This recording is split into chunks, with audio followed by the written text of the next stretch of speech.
There we go. Hey, everybody. Jim Graywolf and the rest of the circle for the Gathering of Eagles podcast. Welcome. Welcome. Glad you're here. I'm sure it'll be another engaging show. Oh, the people from our group from Pine Ridge is here. They have 31 people, 14 of the Youth Council. We welcome you guys. Glad you're here. And they're saying they have plenty of questions. Okay, good. I'd sent them what the topic was, so good to hear. We'll welcome them. We'll get as many of them in as we possibly can. I don't see the grandmothers yet. They thought they might be a little late. They were having some issues up there.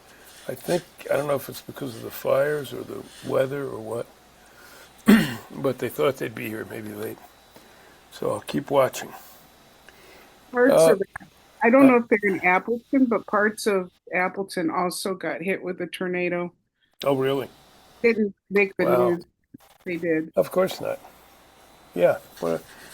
What weather? What are you talking about? Oh, God.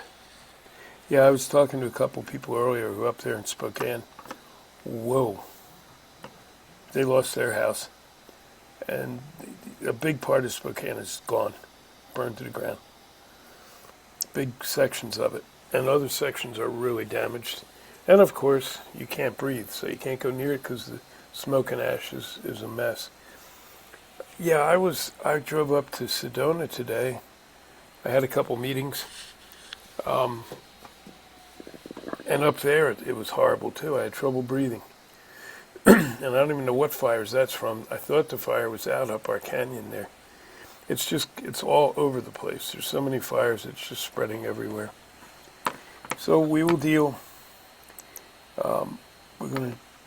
Let's open first and then we'll go into the topic and we'll get this thing rolling. Chantel, we see you're here. Would you be kind enough to open for us?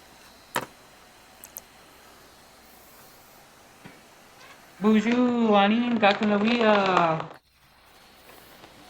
I got my sage going too, so.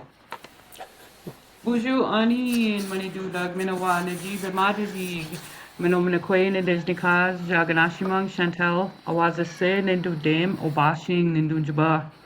Gichi Manidu Minawa, Ingu Manidu, Wabanang, Jawanang, Ningabianang Minawa, Giwedinang.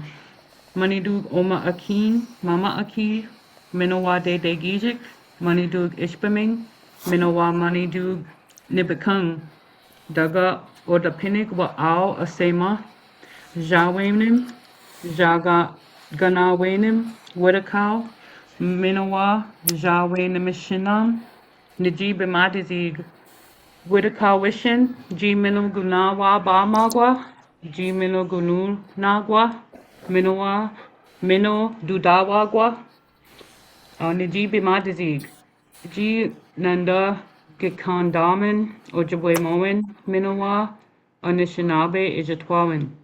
Chimi Gwich Gichimanidu, Chimi Gwich Manidu Ga Ganawe Ne Minagwa, Chimi Gwich Noongam Ga Gijigak, Chimi Gwich Ga Mijayang Mino Bemadiziwin, Chimi Gwich Ga Gana Gago Ijachgayik, Chimi Gwich Ga Gana Gago Ga Oshutuyik, Daga Jawe Namashinam Ayawayang Najib Bemadizig, Nin G Minaji Dwin, Nin Awin Minaji Dwin, Gijawainamin, Mit you, Great Spirit.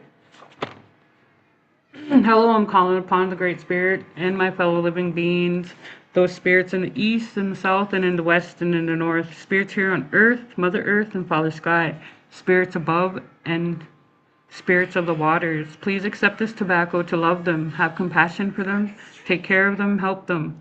Love us, my fellow living beings. Help me to look upon them well, to speak to them well, and to treat them well. My fellow living beings, help me to learn Ojibwe Moan and my Anishinaabe culture. Thank you, Great Spirit and spirits who take care of us. Thank you for today. Thank you for giving us the good life. Thank you for everything you do. Thank you for everything you create. Please love us for who we are, my fellow living beings. I respect you. Together we respect each other. I love you. That's it. Thank you.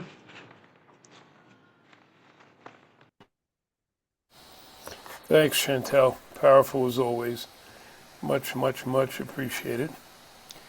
Oh, before I forget too, and the grandmothers just showed up. Okay, and there's 7 of them tonight, and they're from somewhere outside of their area. Because yes, breathing is even difficult in their home area. Boy, Kiwi Chris said to send his love. He's somewhere on his journey here, so he'll be here sometime Wednesday. And if I'm lucky, I'll find somebody with an extra bed so he can actually sleep. But it's been interesting. People showing up all over. So he's with us in spirit. Obviously, I doubt he'll show up online unless he's at the airport or something. Today, leadership. I'm not sure where it's going to go, but let's start by bringing in Valerie and Melissa, because they wrote this one up and they can better describe than me. All right. I don't know where Melissa wants to go, but I thought it might be wise for us to start with what is a leader? Just some basic, what does leadership mean to us at this time? Well, So I wrote something. I think that could set the tone for sure. Hello, everybody. Welcome. Hello. Thank you all for being with us. I'm coming to you from Florida. It's been quite rainy here, so I hope to send that rain out west. That's my intention here, to balance the elements. So I wrote a little something, holding the horizon. So before the eagle ever takes flight, it waits, it listens, it studies the wind. The river does not argue with the mountain. The stars do not compete with the moon. The geese do not debate who is most important. They simply know the direction. Perhaps leadership has never been about being first. Perhaps it has always been about remembering where home is. The geese rise together, calling to one another across the sky. When one goes weary, another one quietly takes its place. No applause, no titles, no throne. Only purpose, only service. Only the long remembering that none of us reaches the destination alone. The eagle circles above, not to rule the earth, but to see farther than those upon it. Vision is a sacred responsibility. And so tonight, as we gather in this circle, may we ask ourselves, what horizon has Creator placed before me? Am I chasing approval, or am I following purpose? Am I building followers or awakening leaders? For leadership is not measured by how many people walk behind you. It is measured by how many discover the courage to walk in their own truth. May we become like the geese, strong enough to lead, humble enough to follow, wise enough to know the difference, and faithful enough to never lose sight of the horizon. For the world does not need more rulers.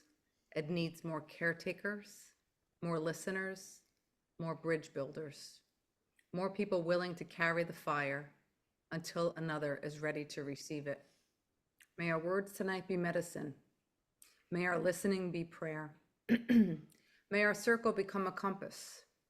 And may every heart gathered here remember that the truest leaders are often the ones who never knew they were leading at all.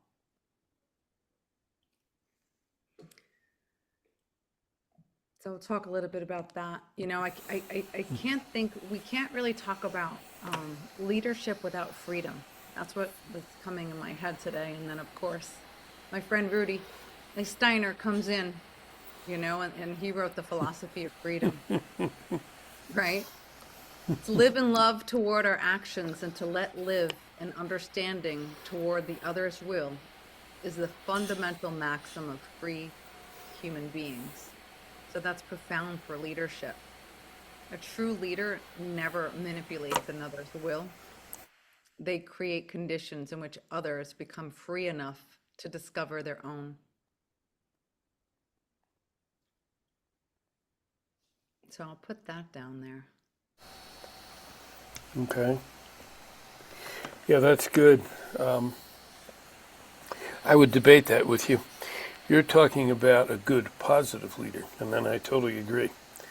We also have a lot of negative leaders who absolutely, and we're looking at some around the globe right now. We got a homegrown one here that's a doozy, and that's also leadership. Doesn't mean it's good leadership, but it is leadership.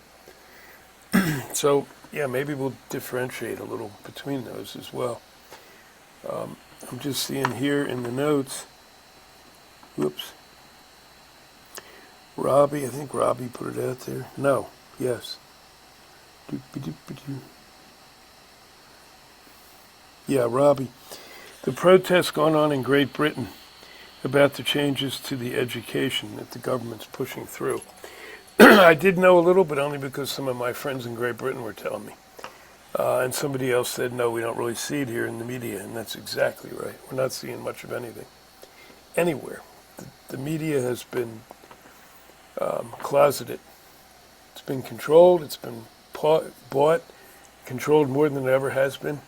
And it's almost like anything that doesn't feed the wants of the elite negative leaders, we don't get to see. And that's definitely gone on. So yes, Robbie, I don't know if anyone else has seen anything. I doubt it. But maybe you can tell us a little more about that too. And then I see that Mel put in here, they arrested the guy who started the Washington fire. Yeah, I heard that. I don't know much more. I think that's accurate. I haven't had a chance to confirm it. I hate putting anything up right now until I at least have 3 places that confirm it. I put a couple things up the other day, and I had to take them back down. I don't even remember what they were now. But as long as we keep checking, and then if we find out something's wrong, we pull it down and we talk about it. Houses and cars burned, but not the trees. Yeah, interesting, huh? The mother paid attention to what needed to be done. Leadership is really a fascinating thing, and they're already typing away. In Pine Ridge, we have some things from the young people. I grew up in that top-down leadership style. That's what was out there. And it's still out there in many ways. And boy, it is completely ineffective now, or produces negative results. We've got some leaders around the globe, ours right here, he whose name I don't speak, Netanyahu, Putin, who are absolutely the epitome of negative leadership. And then we have some others just below that, I guess, China and North Korea. There's a lot of them.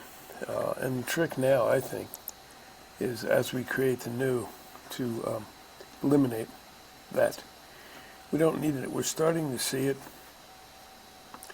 Even, well, I'll hold on to that because they're mentioning it here too. I saw a hand. Oh, Valerie. Take it. Stick to you. Yeah, I think that you bring up a very good point that part of being a good leader is making sure that you're sharing accurate information at, to the best of your knowledge. And, I've fallen victim too. This AI stuff is very deceiving, and sometimes it looks real and it's not. And if you'll indulge me a minute, I ran across this story about the athlete. You might have heard her name, Clark, and our orange one said to her, she's a basketball player, that athletes should remain quiet. And I thought her response was absolutely brilliant. So Clark begins, but sports have always been about more than our wins and our losses. They're about teamwork, respect, and believing that everyone deserves a fair chance. You want to talk about values? This is Clark speaking. She said, values are lifting people up, treating others with dignity, and creating opportunities for the next generation. Those shouldn't be political issues. Clark went on to speak about challenges facing young people and the importance of education and the need for leaders who unite rather than divide. We should be asking bigger questions, she said. How do we build stronger communities? How do we help young people succeed? How do we make hard work and opportunity available to everyone? Then came her most powerful message. None of us are perfect. We all have something to learn, but progress happens when we listen to each other, respect each other, and work together towards something better. And finally, she delivered a line that brought the arena to their feet. If we can imagine the future built on respect, opportunity, hope, then we should never settle for leaders who offer anything else. I thought, boy, that's a perfect definition of a leader. And she, and her young age, I don't know, she's probably 20 or maybe 19, I don't know. 22. 22 is a stronger leader and knows more what she's talking about than our headless one. Whose name we won't speak. Yeah, Yes, you notice I don't like saying his name. nobody does. Now, that's a good example you brought up for several reasons. First of all, any of these stories you see right now, check carefully because a lot of them are totally false and phony. That one I checked, and it has mostly truth. It was embellished a little bit, apparently. But primarily, it's a true story. And that's a good example for another reason. You're talking about Caitlin Clark with Indiana Fever basketball team. That's the women basketball team, professional team. She's 22. She looks like she's a generational phenom. She plays head and shoulders above everybody. And there's another young woman on that team, Sophie Cunningham. She's a little older. She's 28 or 29. I've watched this because I saw this developing, and I saw what was going on with the women's basketball, which, I'll be brutally honest, I never looked at before in my life. Well, I haven't looked at basketball for 30 years, so it's not like it's just the women. I wasn't looking at it. But I heard the story. Somebody was telling me about it. And they're in opposite ends of the spectrum in how they feel and act socially, which is fine. You know, they're welcome to that. But they are leading that whole women's basketball into the current phase, and they're taking on some of the leadership responsibilities. Women in their young 20s. Women who just coincidentally are a fair percentage of the women in women's basketball. I only say this because I was shown the facts. Are LGBT, are different gender decisions, which makes it really interesting too. And these two women we're talking about happen to be white in a league that's been primarily African American, black, for a long time. So there's a lot of diversity going on there, and I really respect what they're doing. And I'm watching the example of them, and I actually found myself watching a couple of the games because it was really fascinating. I mean, these women can fly, just like. And some of the male superstars are speaking out on their behalf too and saying, you know, this is a whole new era for women's basketball. And they're praising Caitlin Clark you're talking about. So there's a lot of messages going on there. I totally agree. And that's what we want to see. That's the kind of thing we want to see. There was conflict between some of the coaches and the owners in that league, with some of these new stars stepping up. And that carries through in a lot of what we see right now. There's going to be a lot more conflict. we've got talk about leadership here in this country. We've had Democrats and Republicans. Oh, pardon me, don't fall asleep, everybody. Since the beginning, in my mind, they're both totally useless the way they are. We need change, and what do we see? We see a lot of change people stepping up. Progressives, democratic socialists, people who care. Don't have to agree with all their ideas, but they're getting things done. We need to see that spread. We need to feed those flames, I think. That's the light wolf. Talk about feeding the light wolf or the dark wolf. To me, that's the light wolf. That's how I believe we get out of our current mess so we can really start to build something new. That's the action start I talk about.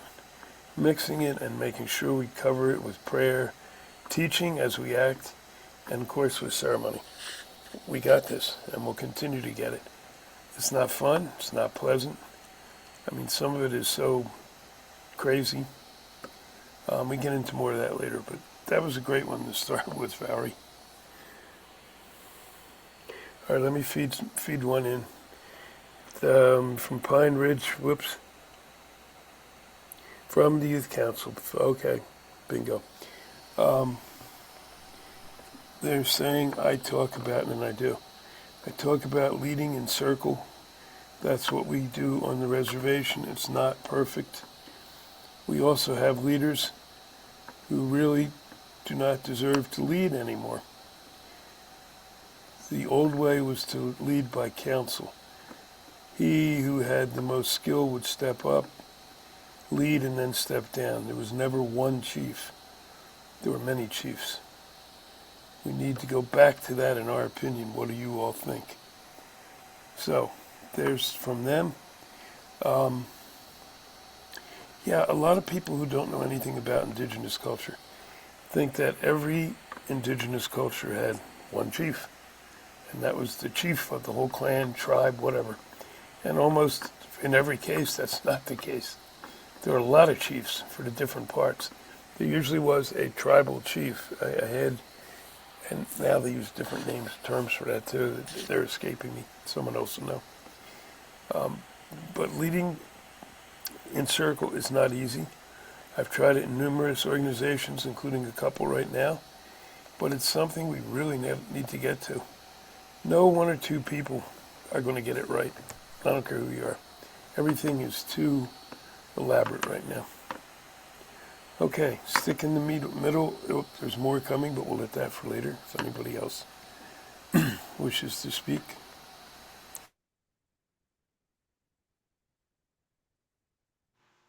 I will. I really like that what the council or what the youth was it the youth council that said that? It Um was, yes. oh yeah. Yeah, I mean, yeah, like I really like that 'cause it seemed like I mean, for my reservation, I'm from the Red Lake Indian Reservation and we just recently it was recently had our 137th celebration for becoming a sovereign nation. But I believe from what I've read and whatever, like I was Yes, reading the archives and from 1967, what the elders at that time, they were saying that the the old way of the council worked together for the people. But once they got the outside parties started coming in, and all the money started coming in, that's when it changed, like because people were ready for the money and wanted to have power that way, you know what I mean? And um I mean I would like to see the council to go back to the old ways because I feel like I feel like there hasn't been a leader in a while that was for the people, only for themselves. But yeah, I really like that comment. Thank you. yeah, thanks. That's good input. Very good input. I've seen that too. Well, in Standing Rock, once again, LaDonna was always fighting with the tribal council. They really wanted it shut down after, I don't know, a year or so. And they were pushing to have it shut down. And I don't know what role money played, but I always thought it played a role. We shouldn't have to fight with our own people. And if everything's by council, by circle, that makes it easier. And then you have a choice, lead, follow, or get out of the way. I was told that a long time ago. I think it's when I was starting and I was kind of wishy-washy in the middle. So they directly told me, hey Jim, if you think your way will work, lead and see who follows. Follow somebody who you trust, or please get the hell out of the way. And it sounds kind of harsh, but I think it's valid.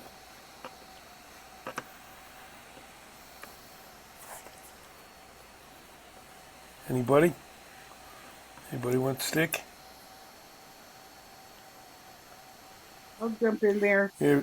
Yeah. I also agree. I really like what the youth council had to say.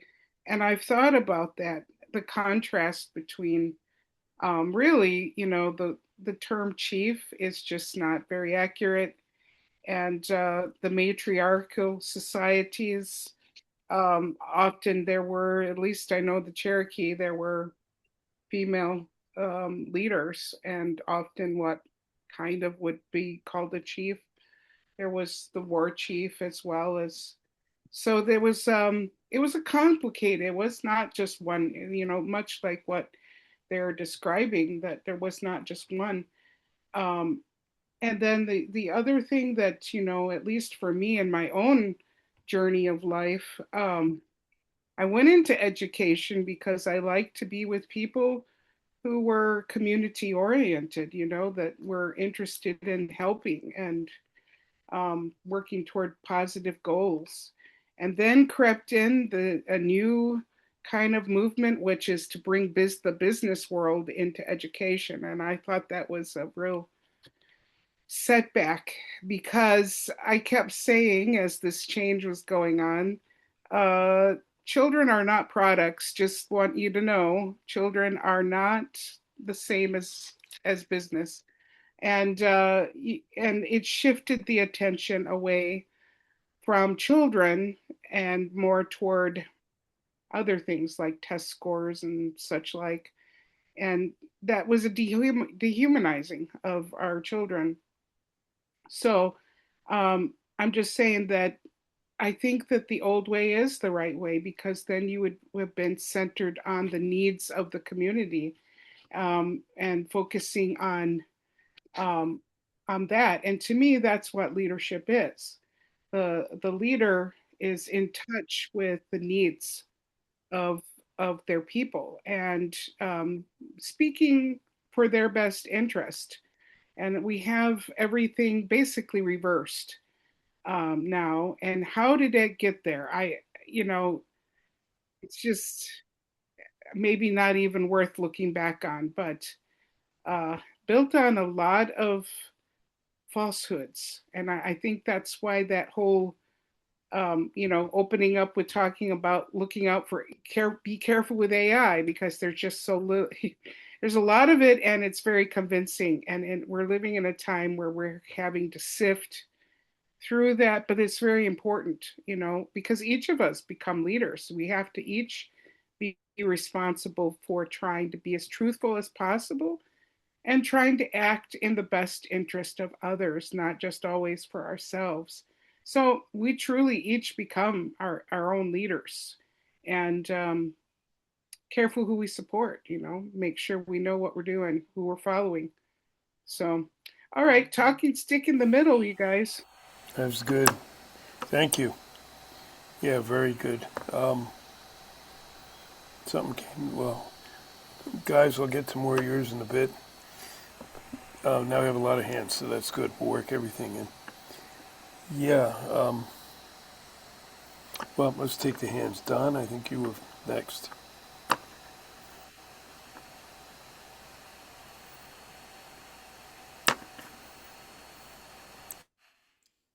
You're beautiful, Don. Oh, there we go. I was double muted. That's twice today that's happened to me. Um, so yeah, I always go back to a book, and I think we learn from nature. And it was, I think it was really, it was about buffalo and geese, right? Which, you know, buffaloes are cattle, or, they have similar disposition, right? When one gets up, they all start getting up, and then they all follow that one individual. But in a flock of geese, if you watch it, I mean, they take turns, right? They take turns being the head, taking the headwind. Um, and so that, if the one weakens, the one flies up and takes its place, right? And it falls back and it gets to rest because, they don't stop a lot if along their journey. The way that I lead is really through trust. Um, so when I have a team or a team member, I speak to them in such that I don't know how to do what you do. I am totally dependent on you. And I'm not a micromanager, and I tell them that, right? I don't want to micromanage you because I don't want to be micromanaged. And so I give them their power to do what they need to do, but I also reserve that I can step in if I need to. And I really have not had to step in much in my 30 years of leading because I have teams. If you have teams that feel empowered, right? I let different ones lead different groups, right? We implement a lot of change in our environment. And so if we call them sub projects or special projects comes up, then it's about letting the individual that has the most interest, the most desire, the most enthusiasm. Typically, I get to pick that people, but typically it's around what their skill set is, right? That they get to take that lead. And I've got one gentleman, I met with him today. It was kind of mid-year chat, and I let him know that I was proud of him, that he's done a good job. Um, and I got one left to do, so I've done 10 so far. Um, but at the very end, I just tell them, I appreciate you, just like that. I appreciate you. And they appreciate me because I give them the freedom to be the people that they are, which encourages them. Now, they're all professionals and they all have specific skills. Where it becomes problematic is the HOA, right? Or like you say, the school system decided, hey, we're going to go the business way. My daughter's a teacher. She's been a teacher for 15 years. It's a struggle, and she's there for the kids, right? And in some respects, if she can find a way to put in the things that she knows important to development, she does a lot of special type development education, then she allows it to, she finds a way to do that. Um, so I think it's about recognizing who has the skills in a group and people, again, the ego. Oh my gosh, the ego. I've been on a track to be, a higher senior level than I am today, but man, I can't take that attitude. You get two lines above me, and it's a whole different world, right? It's more like politics than it is business. And I like to be with the people. I think a good leader also wouldn't ask anybody to do anything that they wouldn't do themselves. A silly one on somebody on our local Facebook page was complaining about, the manager at the McDonald's and waiting 41 minutes for his meal. That manager just walked around with his hands in his pocket. That kind of stuff actually gets my heart going a little bit, right? Raises my blood pressure. I don't know the guy, I wasn't there in the situation, but to have someone who just walks around and just ignores the customer. There was one, according to the story, one poor girl at the counter and four people back in the drive-through. And I'm thinking that's no way to lead a team. That's not how you make it proficient and fun. But a lot of that's out. I mean, people now are just working to survive, and the people that manage them don't know anything about management or leadership, and they just don't know how, as a team to work together. And I think that it becomes more problematic in the volunteer space because um, people need to go through some kind of training in leadership or at least study it. I spent about 20 years ago, I spent 8 years that was my main focus. I had other focuses, but that was my main focus. And I read everything, Machiavelli, I read Harvard Business Journal. I just learned everything that I could. And everybody's heard about emotional intelligence, right? It's a big buzzword these days. I read the first article written in the Harvard Business Review, and I said, oh, shoot, that's me. That's how I lead. That's how I work with people. That's how I treat people. And I'm not patting myself on the back, but the skills that we need to lead, sometimes you need to pay attention to the other leaders that are out there and you need to learn what you can. And that stuff can go all the way back to the Greeks, right? And Plato and the philosophers and how, their constructs. And I've been following a thread, right? What has gone wrong in this world? What happened, right? To have so much intelligence available to us, to have so much technology available to us, what happened? And I found it the other night. I absolutely found it. And I was watching this silly program, a documentary on philosophy, and they talked about Hegel, and he was a German philosopher. And they talked about and again, a lot of them came up with, well, this is how we can all live together as people, or this is how we can all thrive together. This is how we can do it without the oppression, right, that we see in our world. And I thought, oh, I think I have that. I have one of his books because I have anybody ever heard of the Great Books published back in I think it was the 50s? Somebody gifted me a set about 30 years ago. And so I pulled it out and I started looking. I was reading the preface to the book, the story on society, right? The treatise that he wrote on society. And in there, he describes the battle between rational thinking, critical thinking, really, but in that day it was called rational thinking, the battle between rational thinking and critical thinking against the church and politics. And guess who won? And guess why people were scoffed at even into the 50s and 40s for, oh, you're going to be what are you, a philosophy major? What are you talking about? I mean, that's a nothing. And that's why it became so Yep. Yep. ostracized.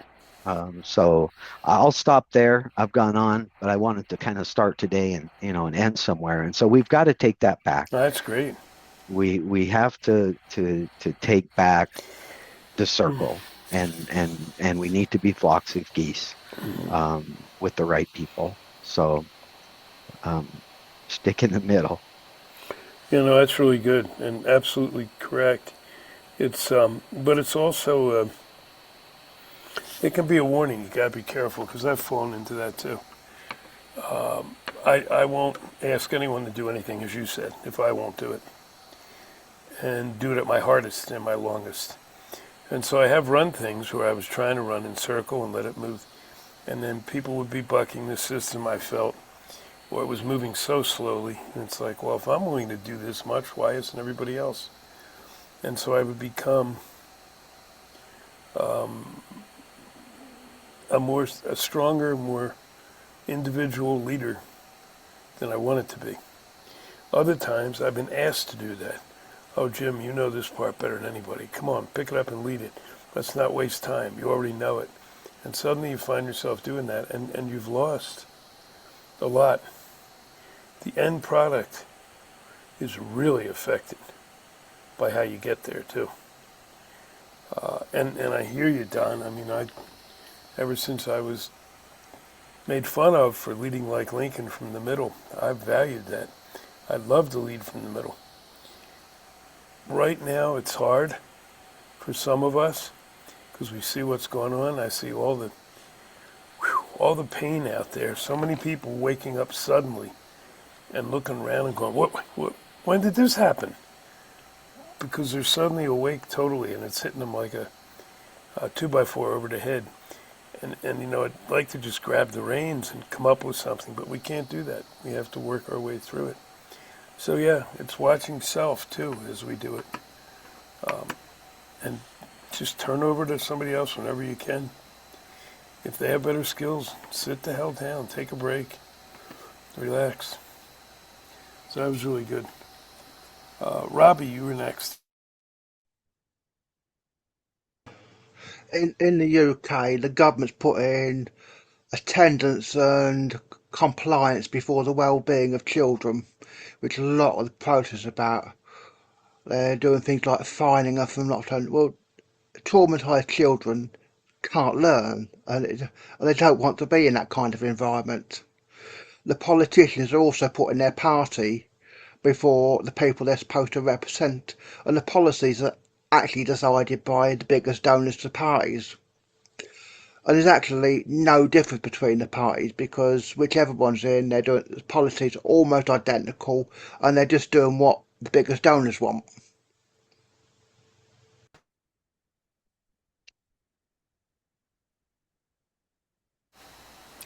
And that's a huge one, Robbie, the money. And that's global too.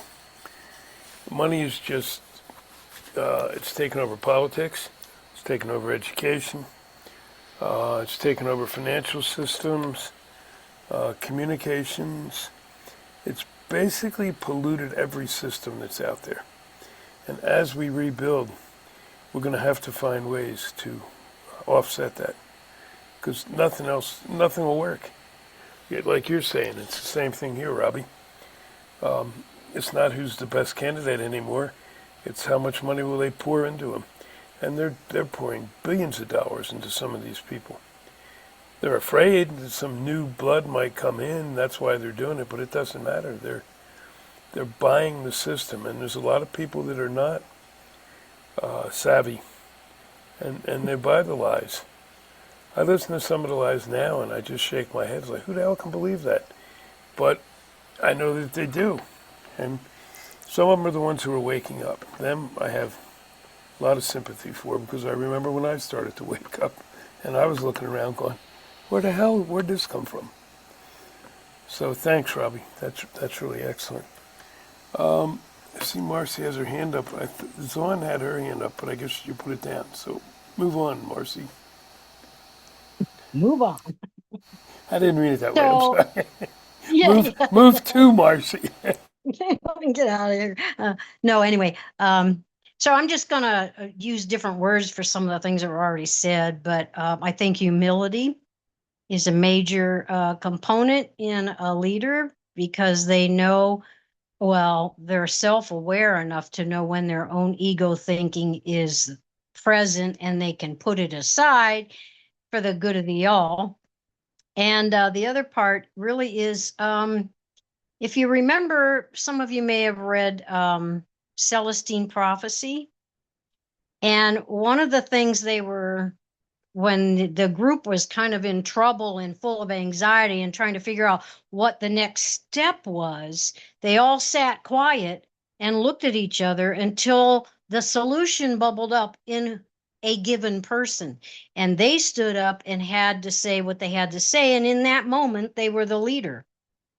And when they sat back down, they were no longer the leader. So a leader that would kind of vaguely keep a general controller around the main goal trying to be achieved has to be humble to allow these other people to stand up at their given time to give forth an answer to something. So, which is the circle, but it's just a different way of bringing it up, and adding humility in there because the ego can be very tricky. So that's my thought. Yeah, good I guess thoughts. the thing is to say, talking stick in the middle. Thanks, Marcy. Oh boy. Um, Okay. Okay, guys, I can't find what you wrote. Where did it go? There was Dawn something. had her hand up now. Zawn, yeah. I don't have to. I don't have to go. It's okay. It's okay. it's your No, turn. feel free. It's your turn. That's okay. Um, I forgot for a minute. That's why I put my arm down. That you guys were talking about the school system, and that's kind of what I was going to jump in at. I saw a video today about a te it's funny you brought that up. A teacher was talking about the curriculum, how it was changing, and how he quit his job because of the programs the system's putting in, and that the teachers have to take out punctuation, grammar. It's pretty much keeping the kids from, learning like they used to, should we say, or whatever. It's showing more limits on the teachers and the kids. I have twins. And I noticed this. There's something that keeps popping up a lot. Quantum entanglement. Is anybody familiar with what that is? Yeah? Okay. Well, like this construct, we kind of come into the ego, right? And the ego separates us from the self, like from the one. What's the thumbs down? You can't hear me? That means I didn't know what it was. Oh, quantum entanglement. Oh God. I might have to send you some videos on that one. That's a tough one. So the Nobel Prize was won past couple years. And a quantum level. When you get to an atom, when you have something that's solid, you get smaller and smaller and smaller, it turns into an atom. And when it finally goes all the way down to the source, it's frequency, it's scalar waves.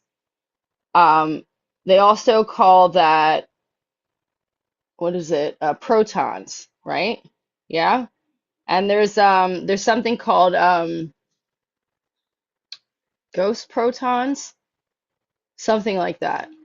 And this is pretty much where the idea of ghosts come from. But it's you. It's a part of you. So say you take a ball and you throw it up against the wall. It bounces and bounces back, right?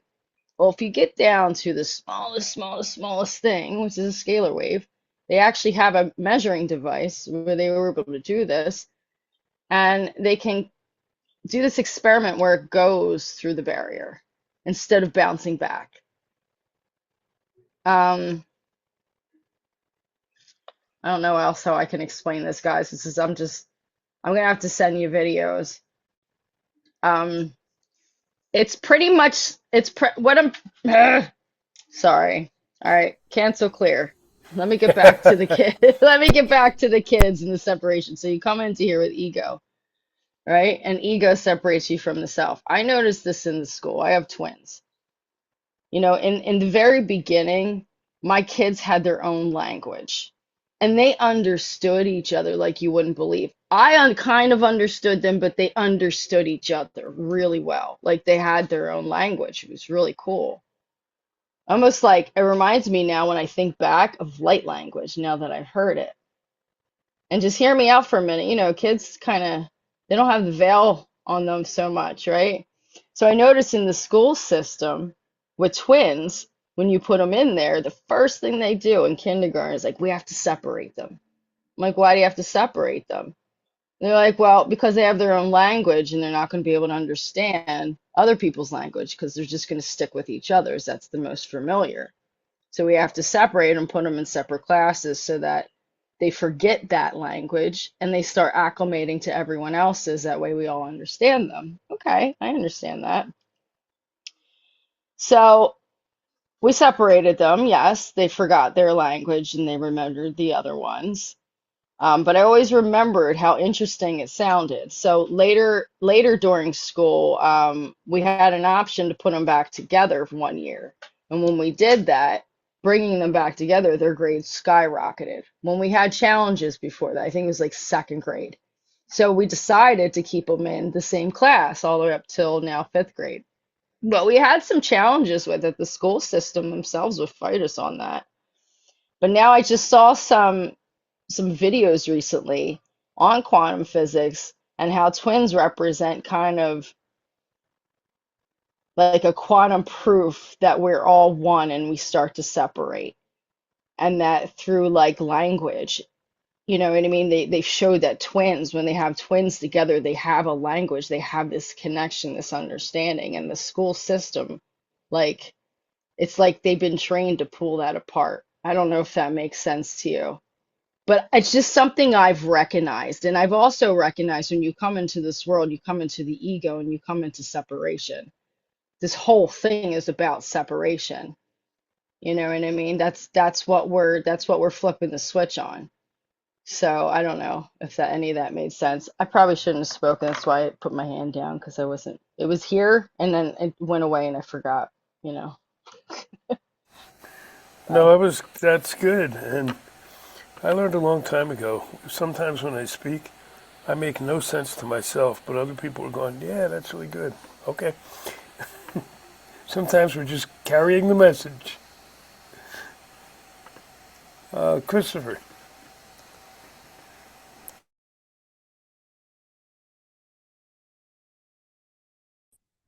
I'll speak a little bit on quantum entanglement. I've been recently been uh, learning about it. The simplest form way to put it is that two atoms or that have come together, and that you can separate them, and even though they're separated by mass distances, what you do to one automatically happens to the other one, regardless of how fast it is, and it's faster than the speed of light. So it confuses a lot of people that it happens that quickly. Uh, and you can entangle with anybody or everything that you want, because in the end it proves that we are all connected. We are all one if we just would go back down to that level. The Planck, I think it's called, Max Planck was the one that came up with the theory, and he says that everything is a black hole. At the center of everything is it starts as a black hole, where we think now that it ends as a black hole. So that says there is no beginning and there is no ending. So we can call it a beginning, and then you'll be close to it. I think talking stick in the middle. Yeah, thanks, Christopher. That helps. Because I can't put anything in there. I don't know anything about it, but it's making some sense between the two of you. It's kind of like, Steiner and Waldorf. I get lost. Uh, the So from grandmother Val for the grandmother, she says, uh-oh. Okay. Um, she's talking collectively for the group now. There's 7 of them there actually at the moment now. Our leadership styles have had a change. Some in our group have been strong leaders. Some never wished to lead. Now times have changed. Yeah, here's a good one. Used to be you could go sit at the feet of elders and just listen to them and learn all you needed to learn. That doesn't seem to work anymore. Certainly the young people don't want that model. How is that affecting what we do and what we will do? Ooh, I love that one. I'll say a little bit about that and then throw it out there. Early on, when I stepped up on the Red Road, I was just learning. But I had background in education, I had background in theater, I had worked with a lot of young people. And as I would go around, apparently elders were watching me, which I realized because some of them were not my biggest supporters, but that didn't matter. Some were. And then they started coming to me and wanted to, hey, what do you see, Grey Wolf? How come the young people seem to come to you and ask questions and share and talk, whatever. And yet we're here and we have all this knowledge we've acquired through our lives. I'm trying to remember how they put it. I'm just paraphrasing, of course. We want to share it out before we leave and go back up with the ancestors. But they don't seem to come anymore. And that was always the biggest part of my answer. Hey, respectfully, you're not engaged in learning. Learning is a two-way street. You're presenting a monologue. And while that used to work, and some of my elders, that's how they were. But it's much better if it's a dialogue. And then some of them thought I was nuts. A few of them had unkind words for me. And others said, oh, I think you're right. And they started to shift. Meanwhile, they were teaching me some of that they were doing, and I shifted that way. So it really worked. But I really think that's a huge change that's happened. And it'll continue to happen. And in my opinion, that's the best thing that can happen. Because I truly do think that real learning, real education, real sharing happens when you have a dialogue, which is kind of why we developed this format here as a community group versus, a monologue. There's nothing to me more boring than sitting somewhere and listening to one person talk for 2 hours. I don't care how good they are. So that's my thoughts. Anybody else have anything on that? They solicited input. I definitely have. What about, and thank you to the grandmothers. My question is, what about the clan mothers? And, leading through relationship and being a mother. And yeah, I believe that you had a good point in starting talking about the WNBA and the women athletes. It made me think of when I was a little girl watching A League of Their Own and understanding about the women, playing baseball. And that was for me, watching those women play and what they went through. And then when the war ended, how they were, pushed aside. And I think that's what is missing in terms of the balance, women leadership. Once again, that's how it was. Merlin Stones, when God was a woman, was having this conversation with my elder yesterday. She was explaining to me, the clan mothers of Mi'kmaq and how they were before I was welcomed into the tribe. Before my beloved Donald Black Fox, he was who welcomed me into Spirit of Thunderheart to drum, welcomed me on the drum. And Donna and I were having this conversation, about prophecy and women on the drum, and the prophecy of when the tops of the maple trees dying, that women would take back the drum and the heartbeat of the drum and the mother, and what that looks like, and being a mother, especially of two teenage girls. It's difficult. Women are the glue. Women are the compassion. I'm not downplaying any men at all, and but I believe that taking care.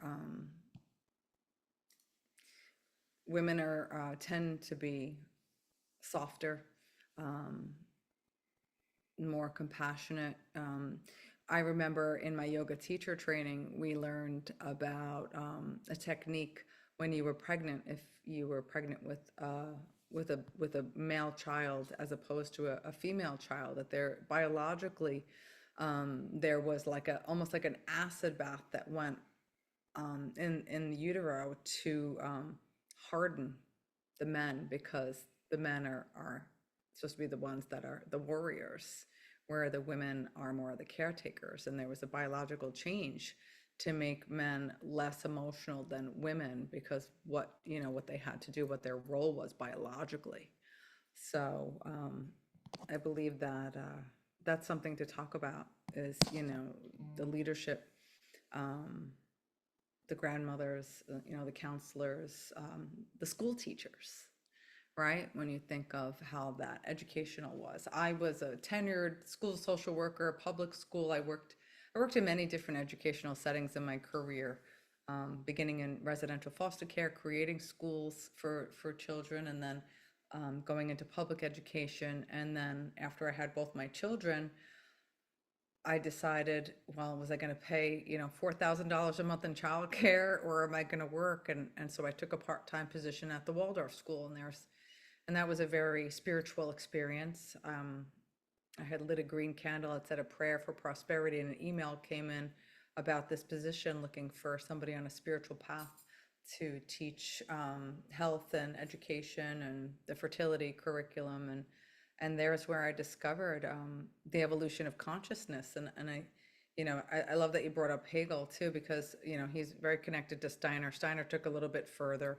but it's all about spirit, and I think that that's what's missing in our educational and even in social work. As a social work professor, we teach about the biopsychosocial spiritual model, but so many are shunned, and they're afraid to talk about spirituality because they think it's religion, and they don't want to upset people, and they don't want to talk about that in settings. But I think that we need to, and I think that that's what's most important, is this evolving consciousness. You bring up the quantum physics.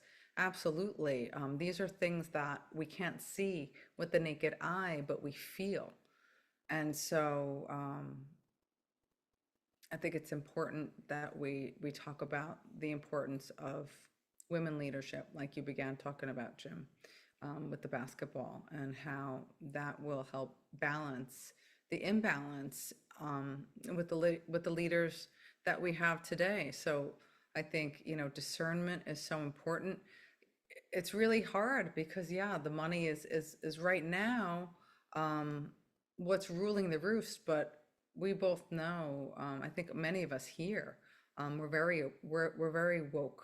We're a group that is uh, the black sheep of the family, people that are marching to the beat of their own drum, people that know that there is something more out there that we need to tend to. And just, I was driving to Walmart, I just moved to Florida, I had to go buy a garbage can, and there's falcons everywhere. And I look, and the falcon to me always represents Isis. And then I pulled out, because we're talking about women, I pulled out my goddess deck, and sure enough, I pulled the Isis card. So remembering and being the mirror, and remembering that we're in this together, and everybody has a mother. So I think that that's an important place to kind of dive into. Um, Valerie, I see you have your hand up. What do you have to say? That's yeah, that's really. Before we flip it to Valerie, oh, Ryan's here. Good deal. No, that's really critical, and not just women, but all different people, all different walks, young, old, white, black, red, yellow, male, female, diverse, whatever. That's really critical because each has different skills. I see that Mike put in here, I don't know if anybody saw in the chat, his hand's not up, so I'll read this if that's all right, Mike. Where'd it go? Whoops. Oh, Robbie's pulling eagles. Good boy, Robbie. Reminds me. Yeah, the youth. Mm-hmm. Reminds me of a quote. If elders do not listen to youth, they grow stagnant among their peers.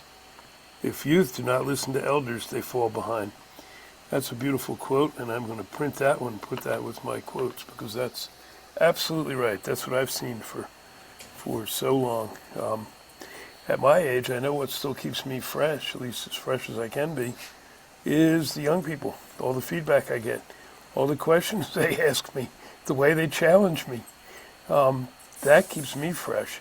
And then I can provide to them the things I've learned or messed up, mistakes I've made, whatever helps. Boy, that's absolutely how we move ahead. So, over to you, Howie.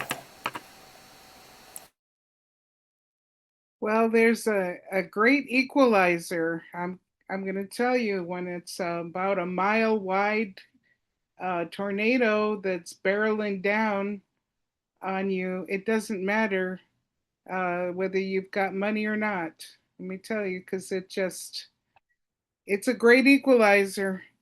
There was people of all walks of life, in this tornado that hit us, recovering, and very thankful that no one lost their lives. But when you look at the damage, you just shake your head, and like many, and say, I don't know how it happened, but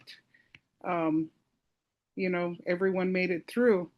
But the beauty of it all is to watch the community, the youth. We've got football teams, and I know the power lifter team was out, and they've been helping with the debris and the cleanup, and it's massive. Youth groups, and to see everyone coming together is just a wonderful thing and a perfect model of leadership.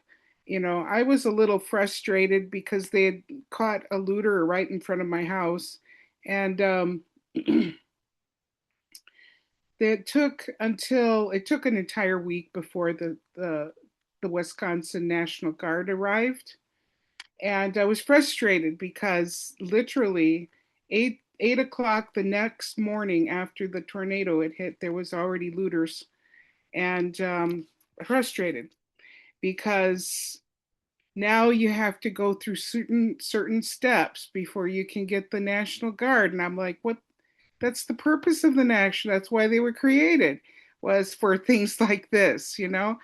But I realized after going in prayer that this kind of opened up an opportunity for the community to rise.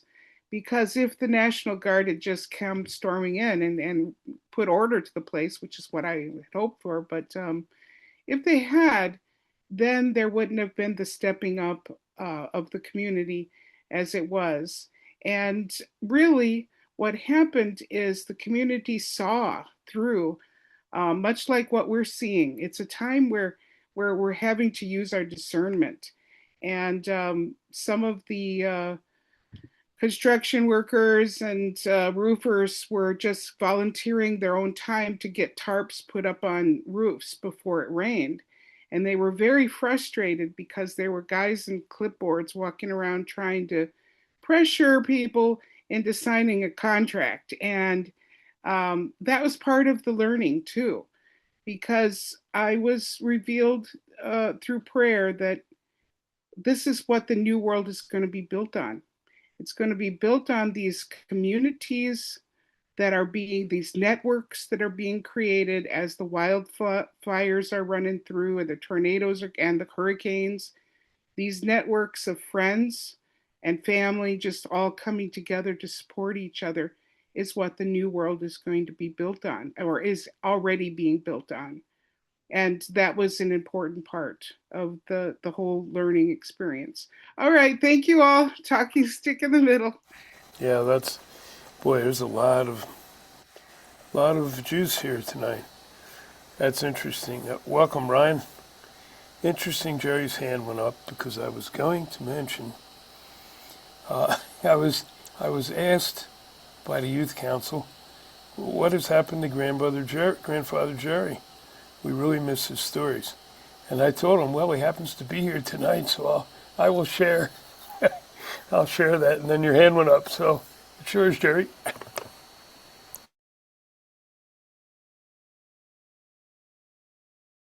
Well, the story that seems to fit immediately, I won't go into it. I'll paraphrase some of it. The youth council has definitely heard it. It's the story of Blue Corn. Can you get Blue closer Corn. to the mic? You're breaking up. Sure. So Yeah. How's this? Is that better? much better. Okay. So the story that I was thinking of is the story of Blue Corn Boy, and I'll just paraphrase it because I know that all of the youth council has heard that story, and basically it just speaks of, the Hopi people, as they were traveling, they needed to pause and rebuild their supplies, and they came across the people, an encampment of huge encampment of people, and they asked if they could pause there and trade and build some supplies up, and they were given that permission. And there was among the people a boy named Blue Corn Boy that lived with his grandparents. Well, Blue Corn Boy discovered as he was going about things, he would always take time at the end of his duties to go and introduce himself to the chief and to the people, and to share gifts that his parents made with the people and with the chief. And he took the time to learn about the people that they were staying there and to share with them their ways and who they were.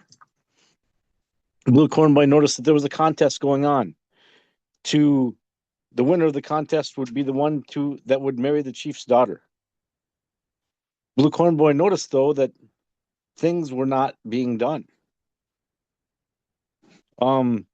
He took part in some things that he could take part in. He took part in a foot race because he knew he could win it easily, and he would have plenty of time to still do his responsibilities, and he won. There was a shooting contest with bows and arrows. He could not take part in that because he could not risk breaking an arrow, because his arrows, the few arrows that his grandparents made for him, were to be used to hunt for food for himself and for his family and for his tribe. So he could not partake in those things. He also noticed that all the warriors were busy in the contest. When the women went out to gather and to get the medicines and the plants to eat and those things, that there were no warriors there to watch over them as they were out there.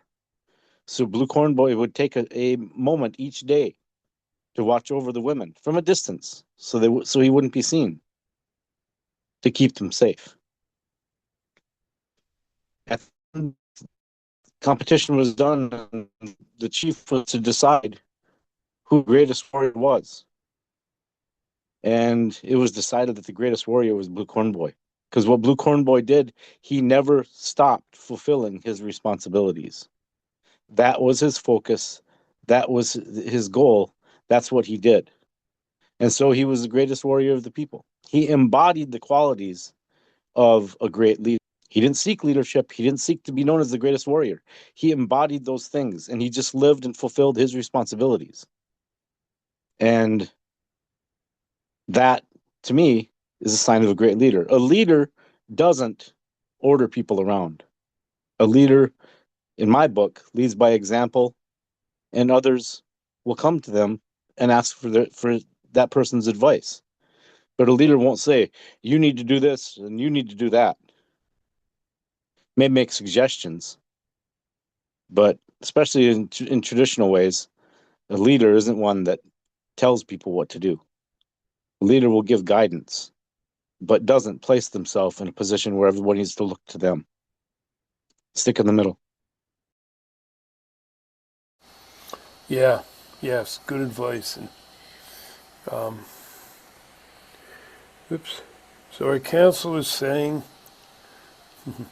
as our elders teach us, it does tell Grandfather Jerry it doesn't matter if we've heard his story before. It just means it's important or there's something else we need to learn. And I remember my elders teaching me that too, so I'm glad you guys are listening. Thanks, Jerry. Wow. Yeah, there's a ton of things flying up here on the list. Anybody here? Do I have any hands up? I have to keep looking because there's too many places to look. Nope. Oh, okay, so this circle.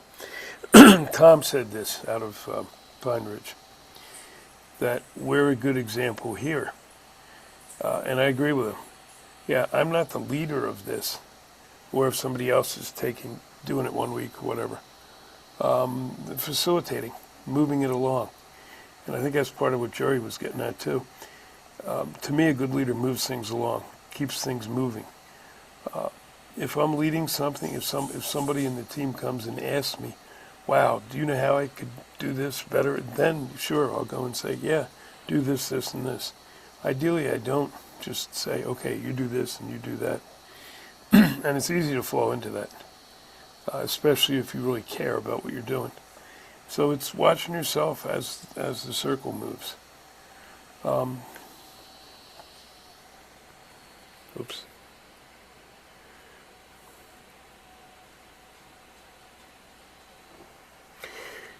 Okay, so the grandmother said, tell Jerry, they don't think they heard that story before. I don't know, I can't remember. But it's all good, we'll take repeats.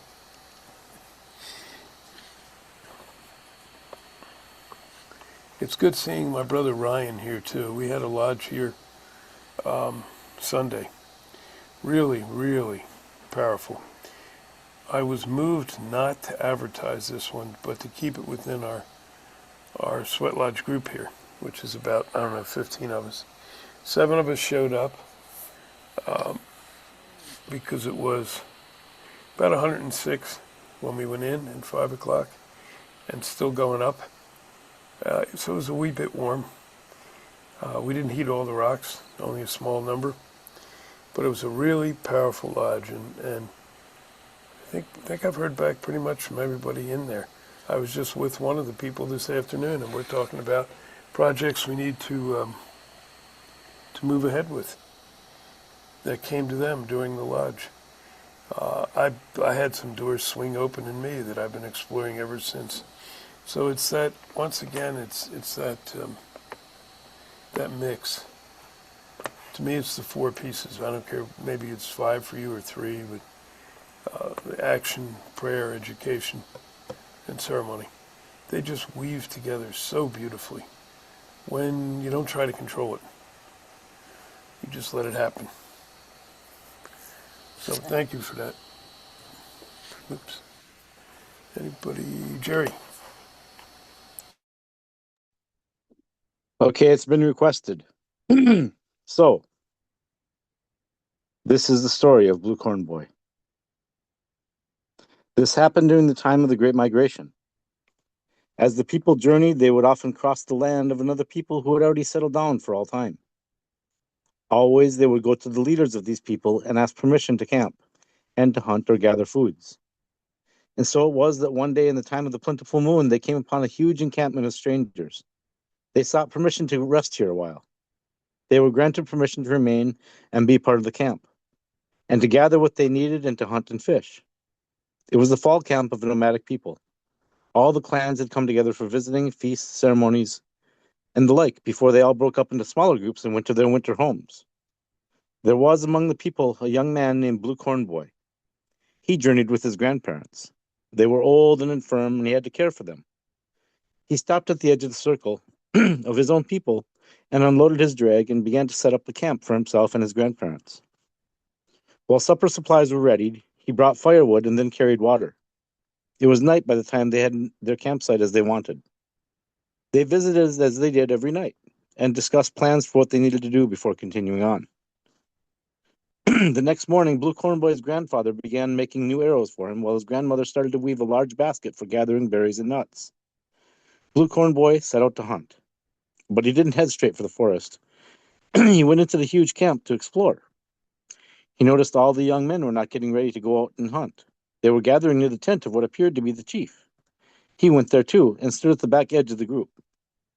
A man stepped from the tent, and he knew it was the chief. Beside him stood a beautiful maiden. She was the most beautiful girl Blue Corn Boy had ever seen, and was taken with her immediately.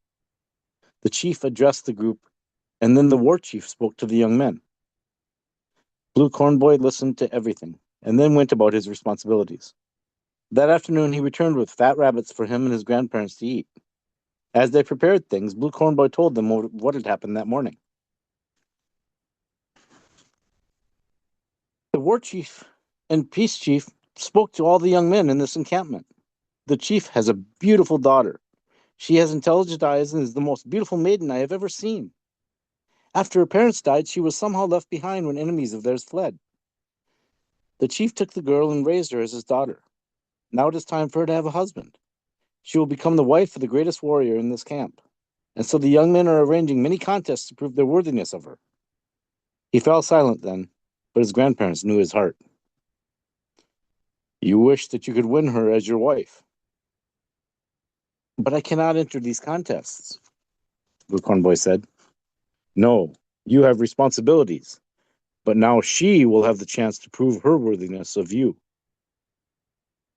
Blue Corn Boy did not understand this, but he did not question. After they had eaten, his grandmother and grandfather went through their possessions and picked out gifts for Blue Corn Boy to present to the chief in thanks for allowing the people to rest here. He took those precious things to the lodge of the chief. When his presence was acknowledged, he was invited in. The chief's daughter was there too. Blue Corn Boy told the chief that he brought these humble gifts to show their gratitude for being allowed to stay here during their migration. I am here with my grandparents. We are poor indeed. These trays, baskets, pouches, and tools were made with their own hands. These are their best possessions. They offer them on behalf of our people in gratitude to you." The chief thanked him and handed them to his wife. He then took Blue Corn Boy on a walk through the encampment and told him much of his own people. The next morning, Blue Corn Boy set out to gather some things and perhaps hunt again. He paused to see what the young men were doing. They were preparing for foot races. Blue Corn Boy listened to the instructions of the war chief. He looked about and thought quickly. He looked over the land and considered the longer race to follow. He thought it could be finished by the time the sun was high overhead. That would still leave him time. The entire afternoon he would have free if he did this. He determined that he would work hard and fast to make up the time. Yes, he decided that he would run. This he could do. And he easily won the short race from one end of the camp to the other. Then came the distance race. He ran easily with the leaders. One by one, young men began to fade into the background. But Blue Corn Boy stayed with the leaders. When they reached the halfway point to turn back to the camp, Blue Corn Boy decided he no longer had to hold back because he was unfamiliar with the land. He ran at his own pace. When he entered the camp to win the race, there were no other boys in sight yet. Many maidens, including the chief's daughter, looked at him with smiling eyes. The next day, he paused again to see what was going on with the young men. It was an archery contest. He felt confident that he could shoot with the best of them, but he could not. He had only a few arrows and could not risk breaking one or two. He had to hunt, and so he left to fulfill his responsibilities. That night, his grandparents gave him items to take into the camp to trade for things they needed for their journey. In the camp, he became more than a trader. He visited in a friendly manner with many, shared songs and stories. He invited people to his camp so that his grandparents could enjoy their company as well. As he headed out to hunt the next day, he paused again to see what the young men were up to. It was a wrestling contest. Again, they called to him and teased him to compete, but he refused. He knew he could not risk injury. He had responsibilities to fulfill. "See, this is why he can run so fast. He can't find the courage, and he's afraid to compete with us." Blue Corn Boy only smiled at them and went on his way. All the young men were occupied with the contests. Many warriors were busy with their responsibilities too, and Blue Corn Boy noticed that when a small group of women went out to gather, they went out alone. They had no escort. He decided that he would keep himself hidden and follow the women, staying close by in case they needed protection. When they returned to camp, then he would rush away and hunt to fulfill his other duties that he'd been given for the day. He would return in the afternoon when the group of women went out again.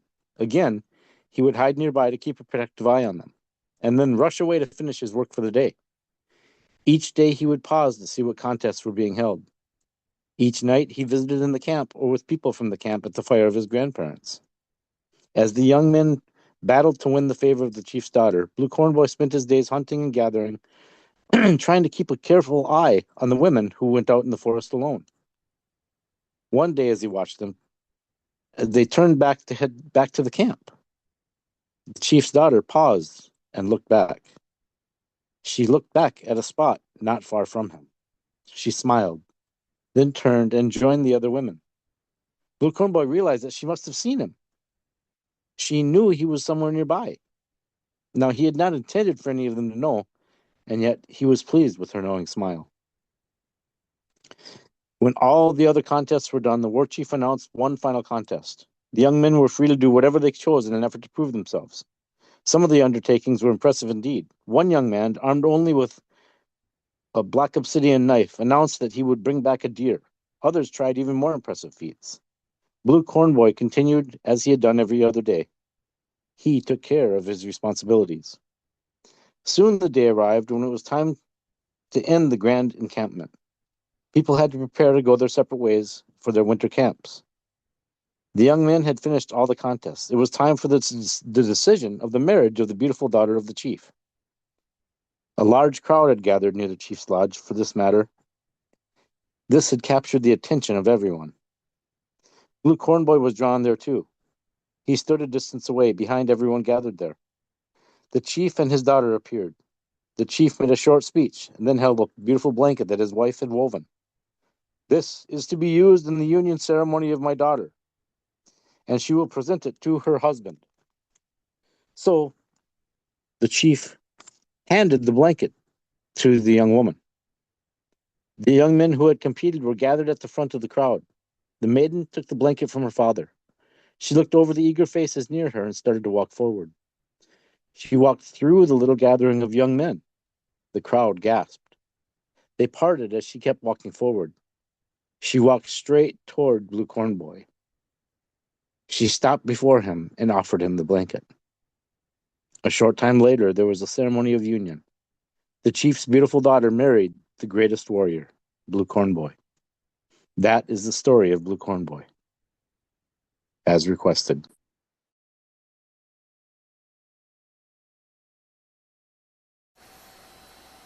Thanks, Jerry.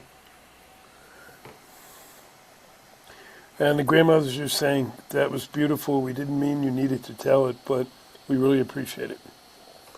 You're welcome, grandmothers. And it's a great story. Yeah, and many of these stories, I've heard some of them so many times, and still, because it's also in how it's told, the energy of he or she who brings the story forward. Sometimes I'll hear a story that I've heard dozens of times, and I'm, wow, wait a minute, I missed that point before. Marcy. I just wanted to say that to me, the meaning of that whole thing is the integrity that he had to fulfill what he knew he was obligated to do. So integrity is important. So it was just a thought. Yeah, good point. So off of hands are down, yeah. Back up to Pine Ridge from the circle in general. All the negative leadership things we see going on now. And again, there's a couple paragraphs here, so I'm just paraphrasing and pulling out. All the negative leadership things going on. To get this back in order, things like, okay, they're putting specifics. Apparently, he whose name we do not speak aloud has disallowed any assistance going to the 4 western states with the fires who did not vote for him. Insanity, of course, but there you have it. And they have checked that, and it's true. Okay, so they won't get any FEMA, even though, like, Spokane is basically burning down. Okay. Some, including Tom up there. And the first things I worked with Tom and some of the folks up there on was the climate things. And I brought in the young voices, Greta Thunberg and her like, to the discussions. And their point is, well, there's several points, but we're being distracted once again. The biggest threat to all of us across the planet is the climate change and what it's doing and what it will continue to do. Science has even said we're already over the threshold. So what does that mean? What can we do? But everybody's being distracted. And yeah, I'm watching it. I've commented on it in some of the things I've written. I see the COVID stuff again. They've brought that back up as a distraction. And I don't care what side of it you were on, it's immaterial at this point. But going back and forth, pointing fingers again and bringing up various conspiracy theories on both sides of the issue. It's not going to help us, not right now. We're watching cities, towns, people's houses burn down. We're watching the smoke in the air. I'm feeling it right now. It's now down this far, too. It was up in Sedona earlier when I was there. That's what's really threatening us. We need to pull it together and work with the mother. We want to argue about things later, that's fine. We're cranky old humans, we probably will. But for now, I mean, we got some major threats here. I want my grandkids to be able to live a long, good, happy life, and their kids and those after them. Right now, we're not assuring that. And that is going to demand leadership, good leadership. Some of it leadership from all of us, I think. Pardon me. but some by various individuals who pull a little circle around them. Jerry, go ahead, take it. So, the way traditional native thinking is, is that if I look around me and I see my outer world in chaos, I was taught the first thing to do is look within to see what part, because I am a part of this life around me. We're all connected. There's a old Hopi wisdom that goes that our conduct is reflected through space and time. We look at just the fires alone. We see what's out of control. The element of fire is out of control. Even if these fires are being deliberately set, our relationship with that element is out of control, is out of balance. First, and I'll just share what I do. First, I look to myself to see how is my relationship with that element. Am I honoring that element? Am I taking time to honor that fire within me? Or am I letting that fire burn out of control? Is that fire coming out in anger? Is it coming out in sarcasm? Is that fire burning rather than create a warm place, a place of warmth? And then I remember to add prayers for that relationship in my ceremonies. And I think of how I help in myself. Breaking up, And Jerry. then I speak of that relationship when I share with others. Our relationship with all the elements. You look at the storms, you look at the tornadoes, and so the wind, and the floods, and the droughts. So that's imbalance with the water, imbalance with the earth, with the earthquakes. So nature is trying to show us where we are out of balance. I was always taught that the best way to help lead is to be the example, and to first look at my part in. I'm a part of this world, so what's my part in the imbalance? What can I do? And then to speak and share of what I'm doing, but not trying to tell others what they need to do. What is our relationship with those elements? What can we do to bring that relationship back into balance within ourselves and within our world? How can we work together to do that? Stick in the middle. Yep, absolutely. And I've heard that several times, and again, it's just as powerful each time. Balanced by also, as I was trained to pour lodge, don't work on my own healing in lodge. Work on the circle, because my job is to anchor the circle. That doesn't mean I don't work on self. I do. But as I work on the circle, I'm working on self. So, I mean, all these things are balanced. The lodge we did Sunday, we did to go in to work with the elements, primarily water and fire. I don't know how hot it was in there, but since it was 106 outside, and I tried to be careful how much water I was pouring, but you know when it's that hot.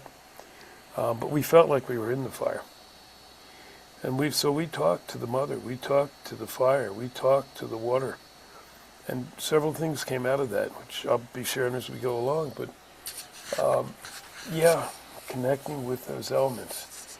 We are part of nature, not separate of it. And it is something we have to work with. The prayer, the ceremony, it all comes together. Yeah.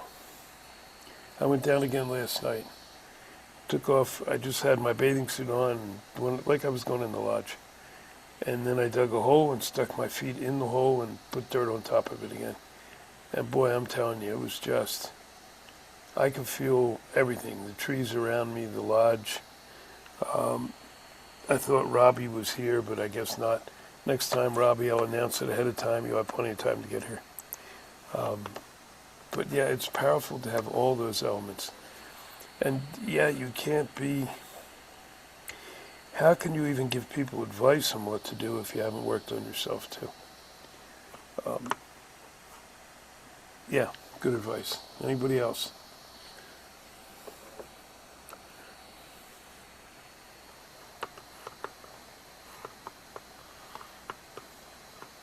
Thought I saw a hand, but I guess I was wrong. Was it you, Don? No. Okay.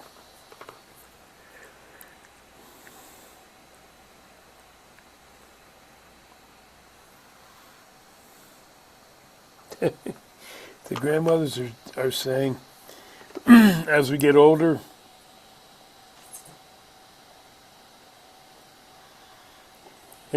and these things come to us, and we know we're to work on ourselves, we sometimes feel like, oh, not again. We learn to work with that as well. Yes. And partly, I think that's part, I'm going to say partly, I think that's partly ego. But it's also like, oh my goodness, have I not gotten it right yet? Will I ever get it right? And for me, that's not the point, because what is the proper approach changes. Everything's changing right now. The prophecies told us up is down, hot is cold, wet is dry, on and on and on. Marcy, thank you. My throat's dry. Just relating to the grandmothers there, that, oh my goodness, here it is again. You know, I mean, everything moves in circles, and even our experiences that reflect the work we still need to do within ourselves until we actually understand the pattern, and then we break that pattern, and then we can change, you know, what reality we make. But yeah, it all moves in circles and it keeps coming around. Here it is again. Yep. Yep, indeed. Here we go again. Whoop. Oh, sorry. Yeah. Gotta laugh. Gotta laugh Yeah, about it. we really do have to laugh, and not forget to laugh. Otherwise, this can grind you right down into the ground. Mm-hmm. Oh, Brother Mel.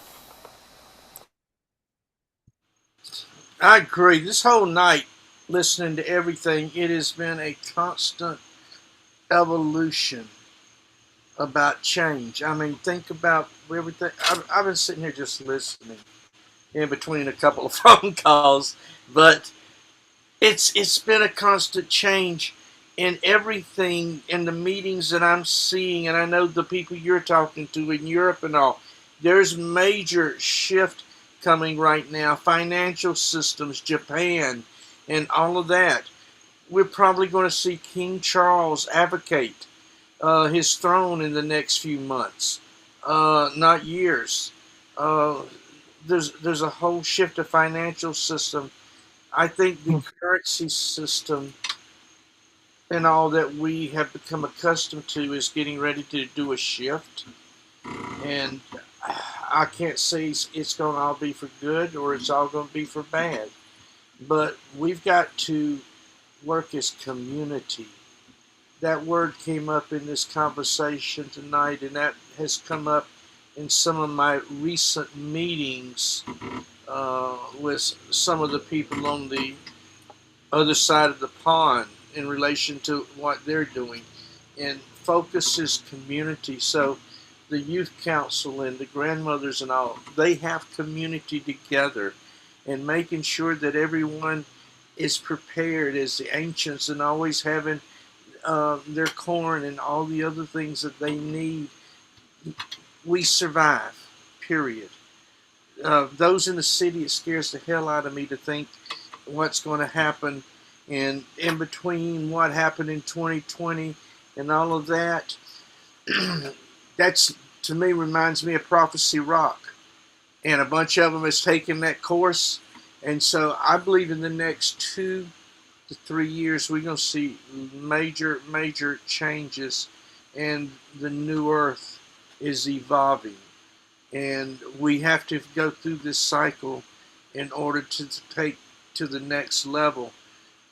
But together in this circle, together, working together, and everybody understanding, we're stronger together. We're united. We have that weave. Thank you, bro. I'll shut up.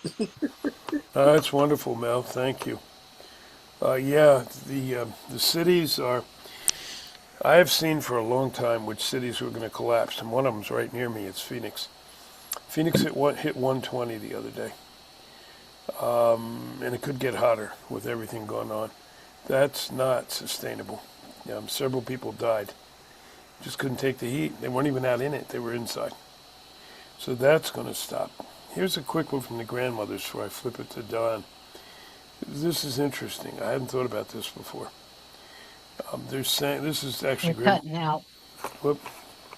Huh. How about now? Can't hear you, brother. Can't hear me? Okay, let's flip it to Don then. Now I think you're frozen. Uh-oh.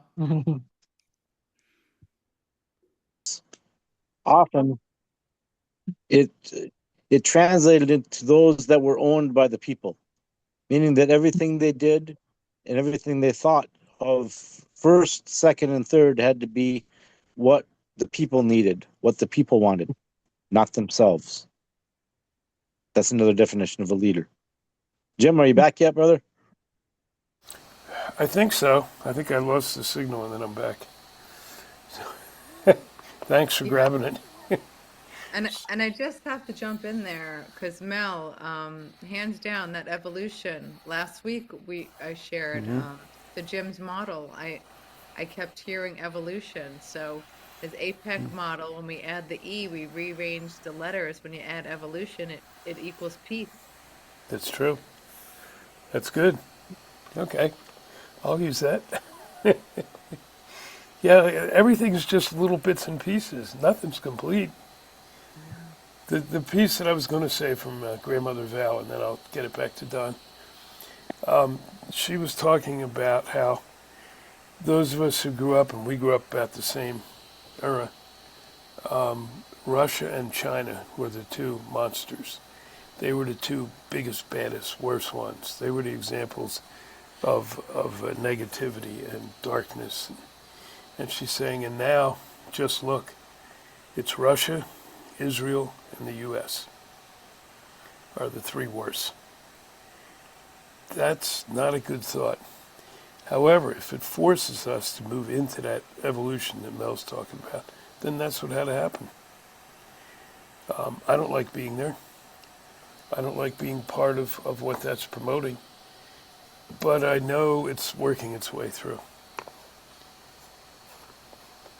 Thanks, Grandmother. Don.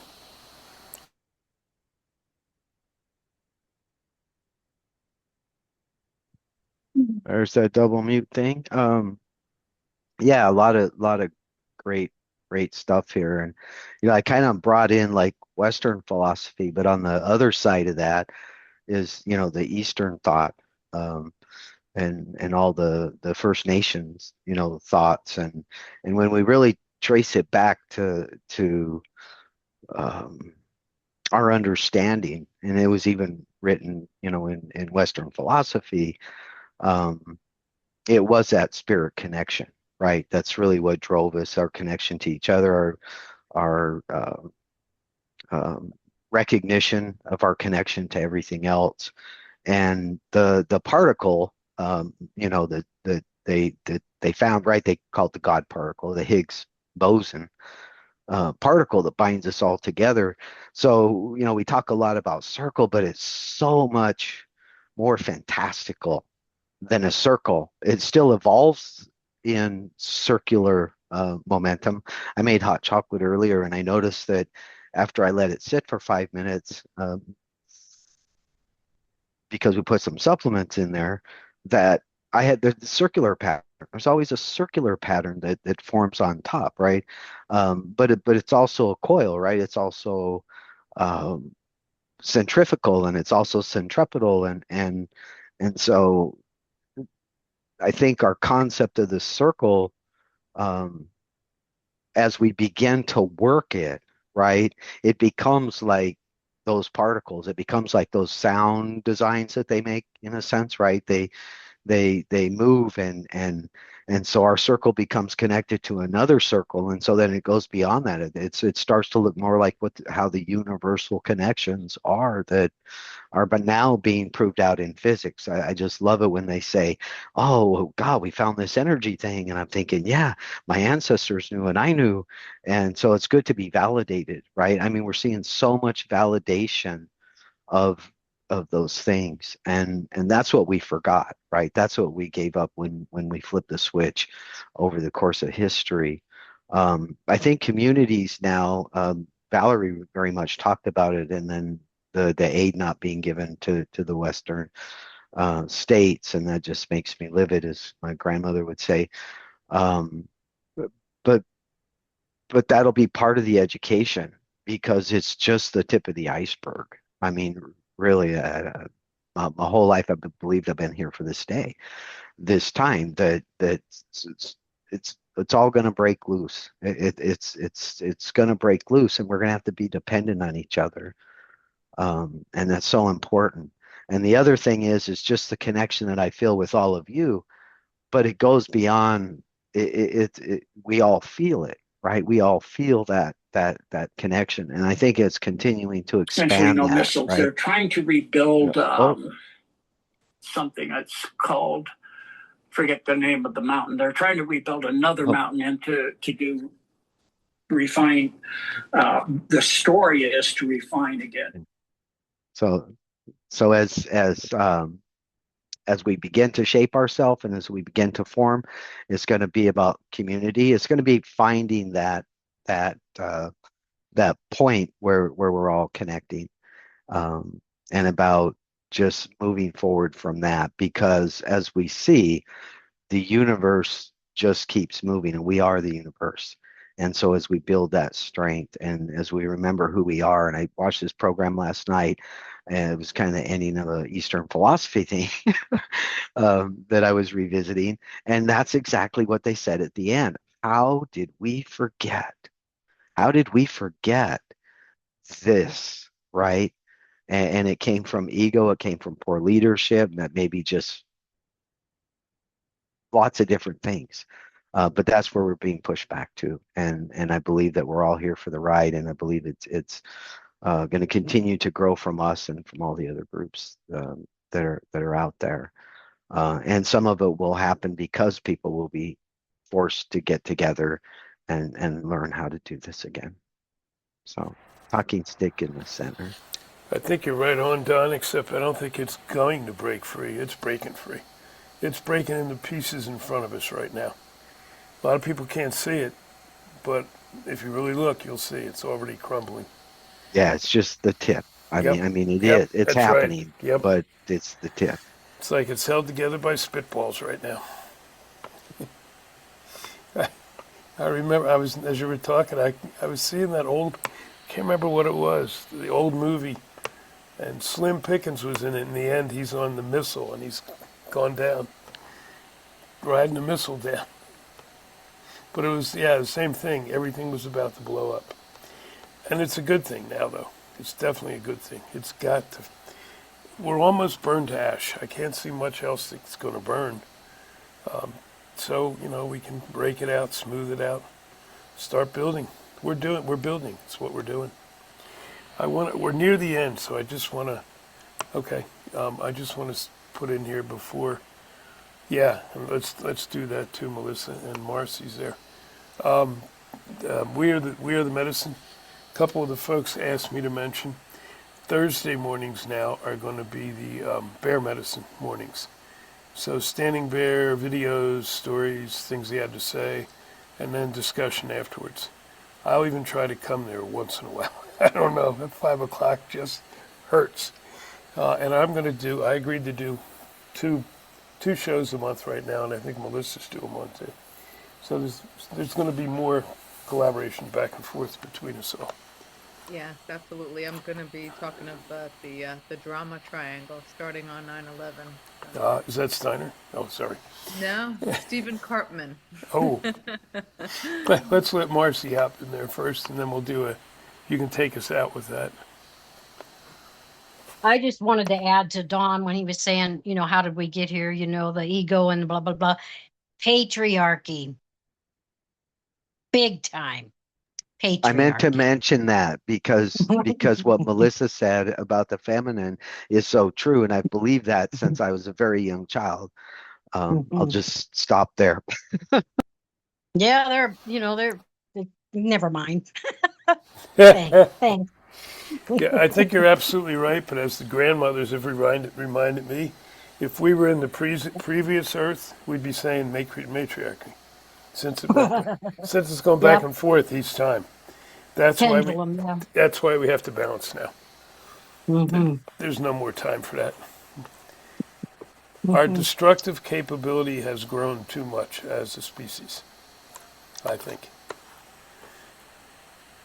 I Melissa, have to go. See you all later. Bye. okay, thanks. Bye, Marcy. Uh-huh. Appreciate you being here. Bye. Love you.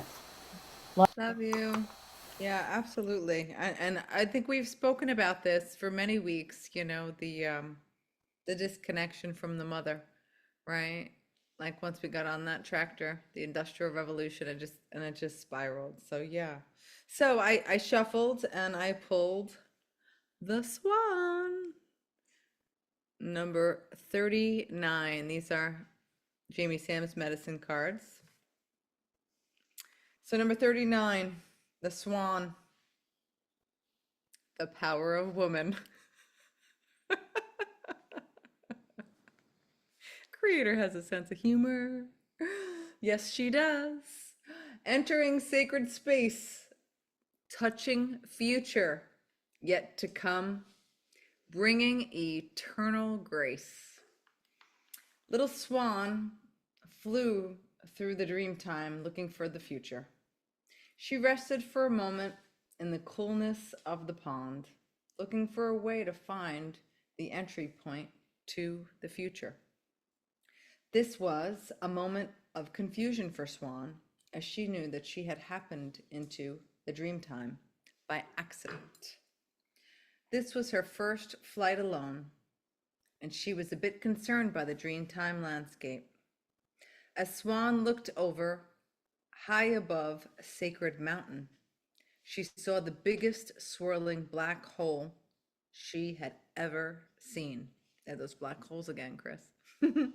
Dragonfly came flying by, and Swan stopped him to look about the black hole. Dragonfly said, "Swan, that is the doorway to the other planes of imagination. I have been guardian of the illusion for many, many moons. If you want to enter here, you would have to ask permission and earn the right." Swan was not so sure that she wanted to enter the black hole. She asked Dragonfly what was necessary for her to earn entry. Dragonfly replied, "You must be willing to accept whatever the future holds as it is presented, without trying to change Great Spirit's plan." Swan looked at her ugly little duckling body and then answered, "I will be happy to abide by Great Spirit's plan. I won't fight the currents of the black hole. I will surrender to the flow of the spiral and trust what I am shown." Bless you, Bodhi. Sneeze on the truth. Dragonfly was very happy with Swan's answer and began to spin the magic to break the pond's illusion. Suddenly, Swan was engulfed by a whirlpool in the center of the pond. Swan reappeared many days later, but now she was graceful and white and long-necked. Dragonfly was stunned. "Swan, what happened to you?" he exclaimed. Swan smiled and said, "Dragonfly, I had to surrender my body to the power of Great Spirit and was taken to where the future lives. I saw many wonders high on Sacred Mountain, and because of my faith and my acceptance, I have changed. I have learned to accept the state of grace." Dragonfly was very happy for Swan. Swan told Dragonfly many of the wonders beyond the illusion. Through her healing and her acceptance of the state of grace, she was given the right to enter the dream time. So it is that we learn to surrender to the grace of the rhythm of the universe and slip from our physical bodies into the dream time. Swan medicine teaches us to be at one with all planes of consciousness and to trust in Great Spirit's protection. If you pulled Swan, it ushers in a time of altered states of awareness and of development of your intuitive abilities. Swan medicine people have the ability to see the future, to surrender to the great power of spirit, and to accept the healing and transformation of their lives. The Swan card is telling you to accept your ability to know what lies ahead. If you're resisting your self-transformation, relax. It will be easier if you go with the flow. Stop denying that you know who is calling when the phone rings. Pay attention to your hunches and your gut knowledge, and honor your feminine, intuitive side.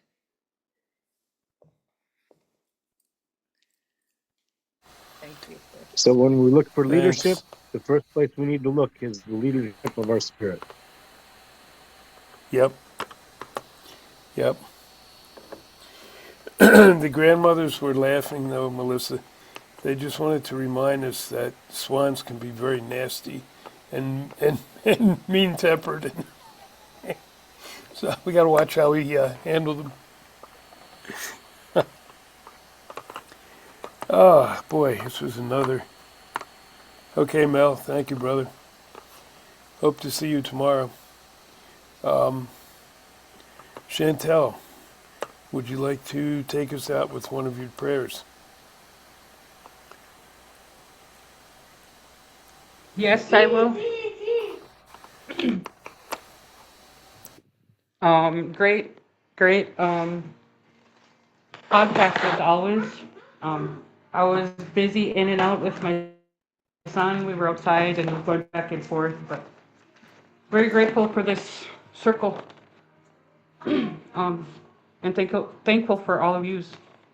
Bujuani and Manidudag Minawana G Bimatazi Minominaquain and Disney Kaz Jaganashima Chantel Wazasin and do Dame Obashing and Duba Kichimanidu Mani Minowa Ingiu Manidu Wabanang Jawanang Ningabianang Minowa Giwedinang Manidug Oma Aki Mama Aki Minowa de Gizik Manidug Ishbaming Minowa Manidug Nibakang Daga Odapinik wa Au Asema Jawanim Ganawanim Widakau Minowa Jawanim Shinam Naji Bimadizig Widakau Wishin Jimino Gunawa Bamagwa Jimino Gununagwa Minowa Mino Dudawagwa Naji Bimadizig Ji Je Nanda Gikandaman Ojibwe Moman Minowa Anishinaabe Ijitwawan